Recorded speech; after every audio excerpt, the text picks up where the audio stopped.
how do we approach interfaith work so that we express our faith without this mentality of I am better and I am right and you are wrong? Or how can I convince you to come to my camp? And approach it in a different way, that I am secure, confident in my faith, but at the same time, I am there to learn. I am there to respect you, to celebrate our differences, and at the same time, to learn more about you and about myself also. The environment of interfaith differs from Middle East, for example, to Europe, to North America, to Hong Kong. All these areas experience the interaction between faiths in a different way. For example, in the Middle East, as Christian, we live as a minority in number, with a majority of Islam also in number. Why I'm saying in number? Because in the Middle East, if you look in the street, you can, no way, you can differentiate between a Christian person and a Muslim person. They look in. But when you come to Europe, as most of the Muslims are immigrants, a lot of times you can differentiate in the way they dress, in the way they look, sometimes the color, sometimes the race. You can see the differences. That gives a different dynamic to the relationship between the faiths. The challenges, therefore, are different from one environment to the other. In the Middle East, the challenges, one of the biggest challenges is not secularism.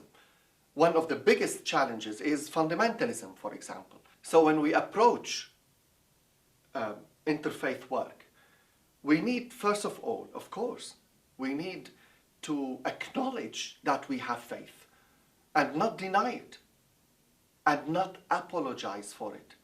I heard so many people in London, for example, saying, oh, well, I'm sorry, I'm Christian. No, I'm not sorry I'm Christian. I'm proud I'm Christian. And this acknowledgement of my faith is needed in the interfaith work so that the other faith respects who I am. And I need them to be themselves so that I respect them. This mutual respect, mutual acknowledgement of our faiths can form a very good and solid base and foundation for us to work together. I don't think it's just Christians who are apologetic in the West. I think Muslims are very much apologetic as well. So the main reason for that is the media portrayal, and it's the anti-religious feeling. In the Middle East, you don't have that. And even though our media tells us that the Middle East is a hot spot and there's a lot of terrorist activities going there and many wars against religion or for religion or whatever started by religion, when you go there, on the ground, the reality is completely different. In the Middle East, if you're a Muslim, you can live as a Muslim. If you're a Jew, you can live as a Jew. If you're a Christian, you can live as a Christian, as long as politics doesn't get involved. So I think now coming to the West where we're living, or especially within Europe, the reason why we're apologetic is because of media portrayal. Standing our ground and knowing where we come from concerning our faith protects us from two things. The first one is to be too defensive about ourselves. When I'm secure in what I believe in, I don't need to be defensive. The second thing, which I'm protected from, is the need to attack the other. The need to say, you're wrong, I'm right. And you are wrong because this and this and this. I don't need that, because I'm confident with who I am, and I am going with generosity and hospitality to the other, to know them where they are and invite them to share also my space where I am. As Christians, we believe in the Trinity. The Trinity is not an intellectual concept. It's not a theory. The Trinity is the reality of God. And the Trinity is the best model we have to build our relationships and our communities upon. And therefore, when I approach interfaith work and having in mind the doctrine of the Trinity, the faith, the belief of the Trinity, and that Trinity is relational concept. Trinity is relationships in God. So when I approach interfaith with this, I have the respect for myself and the respect for other, and also I build the relationship on the foundation of understanding myself and understanding the other, and believing with all our hearts that building communities should be based on love, respect, mutual benefit, believing in the work we live together, we do together, so that everyone in the community reaps the harvest of the work and enjoys the fruits of the work. Why are we talking about interfaith work? Because articulating our faith has only a very small part to do with expressing it verbally, talking about it. But the majority of this faith expression we exercise is through our lives, through our work, through our building relationships, through being active in our communities. If you look at the Lord himself, he preached, yes, he taught, yes, but more importantly, he lived. He interacted with the people. He was with the sick, with the dying. He was building relationships with the outcast. He touched the leper. He called a tax collector to follow him. He entered the Roman centurion's home to heal his servant. He interacted with the peasants. He was with the people who work, with the marginalized. This is the expression of faith. There are many who are suspicious about the whole interfaith agenda. I famously heard myself some time ago saying, I don't do interfaith. And I really do mean that. I reflected on that, and I do mean it. I don't do interfaith. If it means that I sit around in a room with people of different faith who have identified themselves with different faith and talk about it, I don't do that. I don't go to seminars on interfaith. What I do is I live interfaith. I live in a community that is multi-ethnic and multi-faith. I have Muslim neighbors, I have people from Jewish background, I have people who are Hindus, and they're all there. My responsibility as another person of faith is to live with all the people around me in such a way that they are not just identified as people of faith, of a particular faith, but that they are identified as my brothers and my sisters. We are friends. And I think it is that level of friendship that is needed, that is necessary for us to journey together. When I reach out and touch another person's humanity and vice versa, then we're getting somewhere, we're moving somewhere beyond. The way that you articulate your faith is only through the way you live. It's through the way that you live your life. If in my mind, if people start to see religious people who are tolerant, who are loving, who are caring, who come without an agenda, which often they feel religious people are very much coming with, and who live a way of life that they look at and they say, this is a meaningful way of life. These people are genuinely happy. These people are having successful relationships. These people are bringing up their children in an effective way. If people look and see that, and there's enough of a critical mass of people living that way, then I believe that people will want to jump on the bandwagon.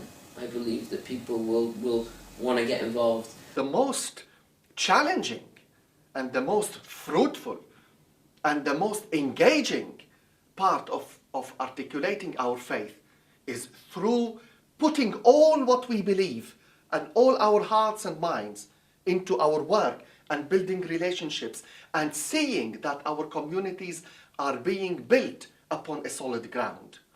When people look at us and see that we are working to the good and to the building up of our communities, when we express our faith and not be shy or about it or deny it, they respect us more.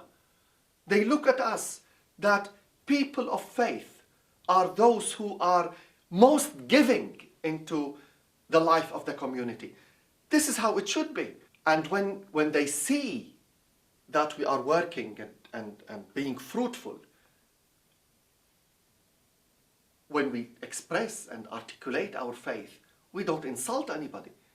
And other faiths and people of no faith or other worldviews would not feel offended or insulted by what we say. On the contrary, they want to know more because they see the fruits. The fruits prove that our faith is not only theoretical, but rather alive to live, not words to speak only. I think it's really important that we don't shout too loud. Otherwise, we fight fire with fire and we can get burnt. What I believe is that we need to listen to others. And my desire is to create those opportunities and skills. I mean, I was an actor and theatre director in my life, and it was all about communication skills. But actually, listening to people, finding out where they are, how you can step into their shoes and or walk alongside them is really, really important. Because you then have a credibility and authenticity. Because you are listening to where they are. And you will say, actually, I want to walk with you because you are serving God. God, the creator of the universe, the creator of you and me, with the creator of everything in existence, works through so many ways. And the secret of being confident in my faith is when I see the work of God in others without feeling diminished, without feeling threatened.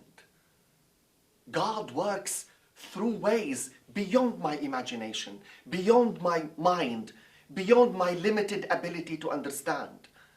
Because of that, the common ground between me and other faiths should be God, the Creator, the good values we all share. These values, these beliefs of God who sustains the world with his love and mercy and compassion, that's what we need to hold on to, so that this common ground can bring us together. I'm not talking about forgetting about differences. We shouldn't be all the same, that God can work. God works through the differences. When we look at the differences not as a threat, not as a source of tension, but rather something to give dignity for. The chief rabbi talks about the dignity of difference in his book. And it's wonderful to give our differences dignity, to celebrate them. This is the life together, what brings all these values to life and to application, not only in theory. If we talk about the three monotheistic faiths, they share a lot of common ground, like values. They pray to the same Creator, and also we share a lot of stories of prophets, from Adam to Noah to Abraham to Joseph, you name it. We share this heritage of faith. It is for us to bring this heritage to life and give integrity to this heritage when we prove that we can live together in peace and in harmony. We have to admit that sometimes there are differences we cannot bridge. For example, as Christians, we believe in the incarnation, God becoming human being in Jesus Christ. And also we believe that Jesus Christ, the Son of God, was crucified and rose again. These beliefs are not shared with any other religions in the world. Neither Muslims, nor Jews, nor Hindus, nor Sikhs. Nobody believes in that. But it doesn't mean I should be apologetic about it. It doesn't mean I have to be embarrassed about it. On the contrary, I have to be secure about it. Because why? Because I know other religions have also things that I do not share, I do not believe. Do we believe, for example, as Christians, that the Quran descended from heaven? No, I don't believe that. But the Muslims do. Fine. I give them the right, the space, and all the liberty to believe what they want to believe. As much as I give myself the space, the right, and the freedom to believe what I want to believe. Not out of patronizing and not out of supremacy. On the contrary, out of faith that God, who created everybody and created everything, is the one to judge, not me. When we share our faith, when we articulate our faith, let's remember and never forget that when we do that, it's not out of our own power. Actually, I can do nothing without the power of the Holy Spirit. That same Holy Spirit who worked through the disciples and empowered 12 insignificant people. All what they had was faith that Jesus Christ rose from the dead, could change history forever.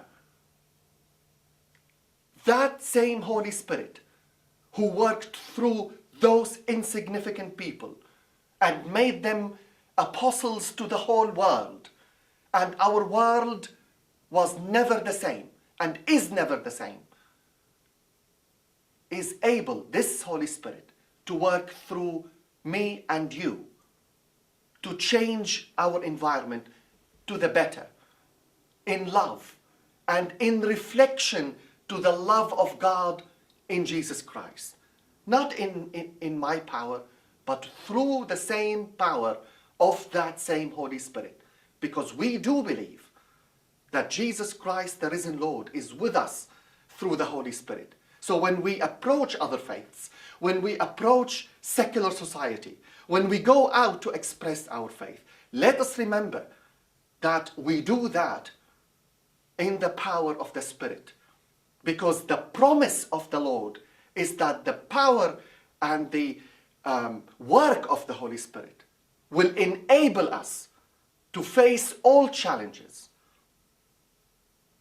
These challenges will become fruits of the Holy Spirit and the work of the Holy Spirit in us, wherever we are, whatever we do, and whatever we say.